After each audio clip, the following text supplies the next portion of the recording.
challenge all at once. But we do need to get them to understand that if they're concerned about the fact that it was 80 degrees in March last year, that there are things that they can do to help with that.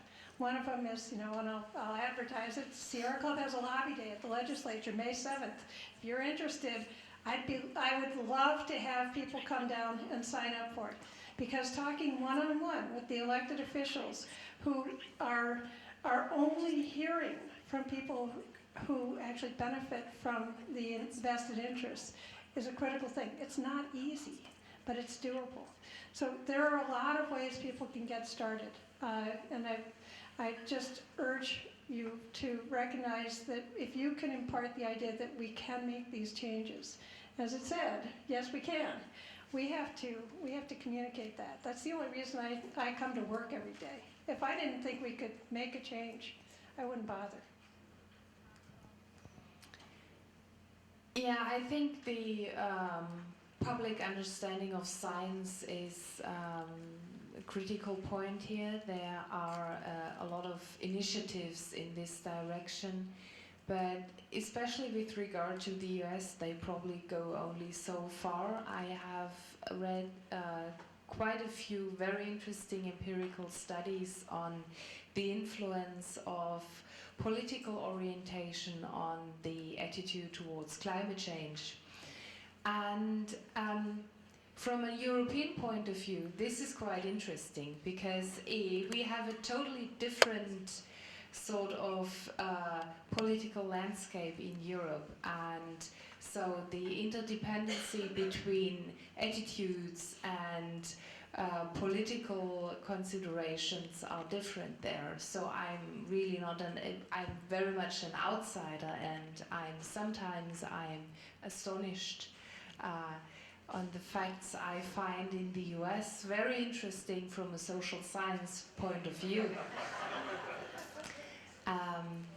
So actually the thing I would recommend from sort of a practitioner's point of view who is involved in decision-making processes and in discursive approaches towards rational decision-making is that educating citizens is crucial, but it also it has to be done in a very specific context, and it's also it's quite a challenge. It's not easily done, but it also carries us so far, and the rest is basically down to politics, and I'm not going there.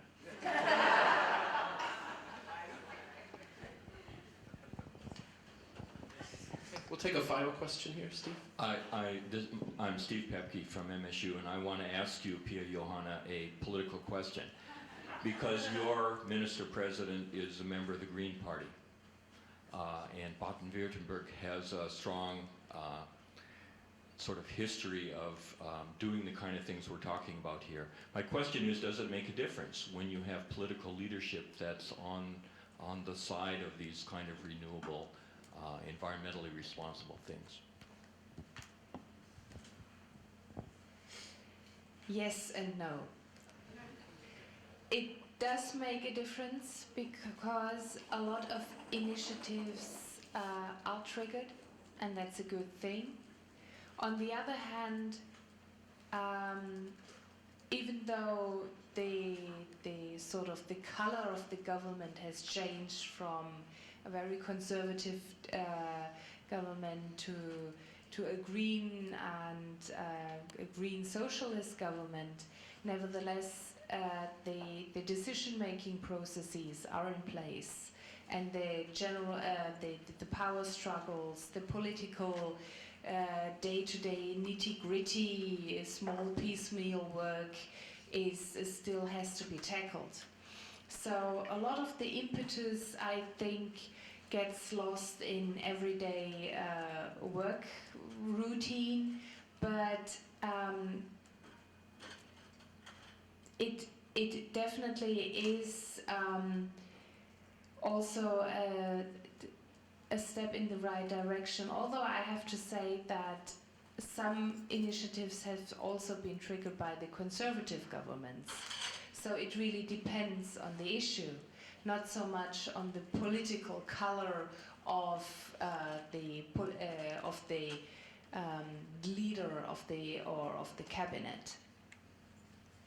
So again, I would like to stress the point that the decision-making processes, the analytical, deliberative decision-making processes have to be in place and strengthened, and we have to think about of how to enrich our representative democracy, our traditional ways of decision-making with more inclusive procedures in order to sort of reunite the considerations of facts and values.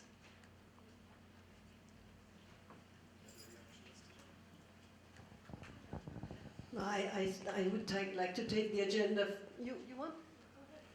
I would like to take the agenda further from what you said. I think I understand you very well what you're saying, and I am worried by the fact in my field I'm president of ecological economics, and have been in industrial ecology for a long time.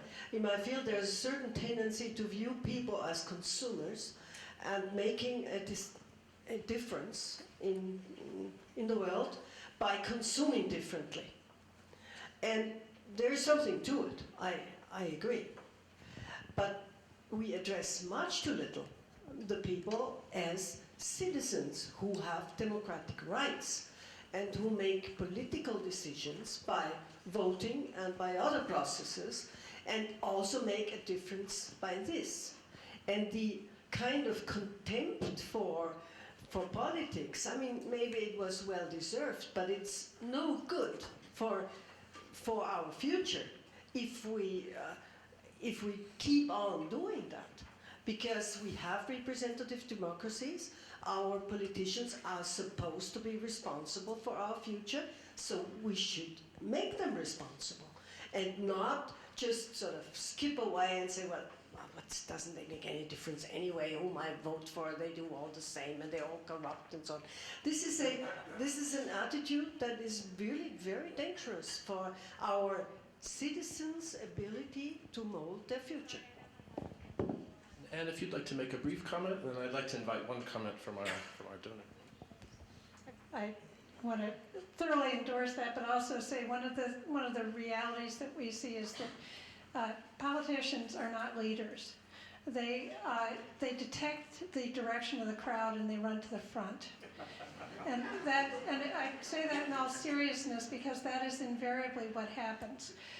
They are very responsive often to the current political pressures, the folks who are standing around in the lobbies, talking to them when they're on break. But it's extremely important for us to recognize that the grassroots movements do have an effect. It takes longer than we wish it would, but they do have an effect long term. And I'm encouraged by the fact that people get it, that renewable clean energy is a good thing. I think that is something that we have to continually reinforce. And yes, we have to talk to the politicians, but we also have to make sure that people recognize that and see it in their own lives, because they will set the course for the future. Thank you for those comments. I'd just like to close the session by inviting Barbara Sawyer-Koch, our donor for this event, to add a summary comment.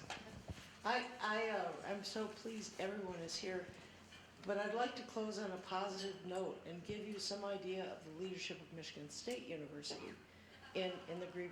I mean, we go green, that is our statement, but we are in fact going green in every aspect of campus. And as you walk around, I hope you experience some of this. One thing you probably won't see is the fact that we've taken of the 5 coal generating plants on campus, I believe 3, anyone's here from plants, I believe 3 of the plants have been converted to biomass or alternative fuel usage.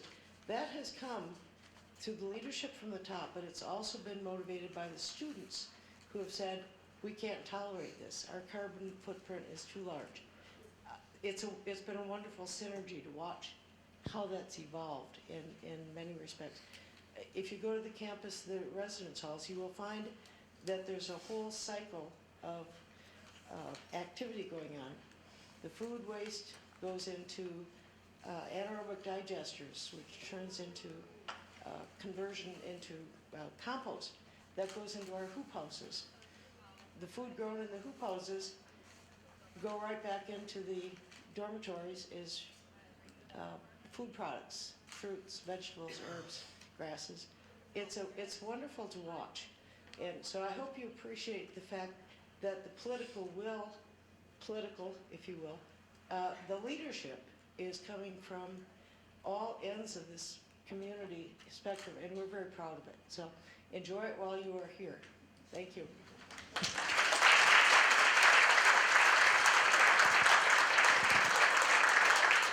Thank you for that excellent summary comment, Barb. And thank you all audience members for the thought-provoking questions you had for our panel. I hope you'll join me in expressing our gratitude to the panel for their insightful comments. Dr. Fischer-Koalski, Dr. Schweizer, At this time, we will close this session. If you registered for the luncheon, the buffet is, I'm told, set up outside. You were invited to leave your personal items at your chair, at your table. You can make your way on the chairs, please. You can make your way then to the buffet, get your lunch, return to this room, and then shortly after noon, as lunch is underway, we will then have the plenary talk from Dr. Bonnie McKay. Any other announcements, Marcy? Okay, thanks to everyone.